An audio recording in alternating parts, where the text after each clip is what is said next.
നമസ്കാരം. പ്രേതബാധ ആരോപിച്ച് കർണാടകയിൽ അമ്മയെ സ്വന്തം മകൻ അടിച്ചുകൊന്നു. ഗീതമ്മ എന്ന 55-കാരിയാണ് കൊല്ലപ്പെട്ടത്. അമ്മയുടെ ദേഹത്ത് ബാധ കയറിയിട്ടുണ്ടെന്ന് അവകാശപ്പെട്ട് സഞ്ജയ് പൂജ ചെയ്യാൻ ആശ എന്ന സ്ത്രീയുടെ അടുത്തേക്ക് കൂട്ടിക്കൊണ്ടുപോയിരുന്നു. പിന്നീട് ആശയും ഭർത്താവും സന്തോഷും ബാധ ഒഴിപ്പിക്കാനെന്ന പേരിൽ ഗീതമ്മയുടെ വീട്ടിലെത്തി. തുടർന്ന് പൂജാകർമ്മങ്ങൾ എന്ന പേരിൽ മർദ്ദനം ആരംഭിക്കുകയായിരുന്നു. ക്യാമറയിൽ റെക്കോർഡ് ചെയ്യപ്പെട്ട ഈ ആക്രമണം രാത്രി 9:30 ആരംഭിച്ച് പുലർച്ചെ 1 മണിവരെ തുടർന്നുവെന്നും പറയപ്പെടുന്നുണ്ട്. സംഭവത്തിൽ മകൻ സഞ്ജയ്ക്കെതിരെയും ബാധ ഒഴിപ്പിക്കാനെന്ന പേരിലെത്തിയ 2 പേർക്കെതിരെയും പോലീസ് കേസെടുത്തിട്ടുണ്ട്.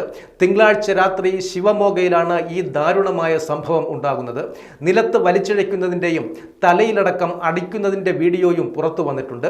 വടികൊണ്ട് ആവർത്തിച്ച് മർദ്ദിക്കുന്നതും ഇതിനിടയിൽ ഗീതമ്മ രക്ഷപ്പെടാൻ ശ്രമിക്കുന്നതും വീഡിയോയിലുണ്ട്. തുടർച്ചയായ മർദ്ദനത്തിനൊടുവിൽ ഗീതമ്മ മരണത്തിന് കീഴടങ്ങുകയായിരുന്നു.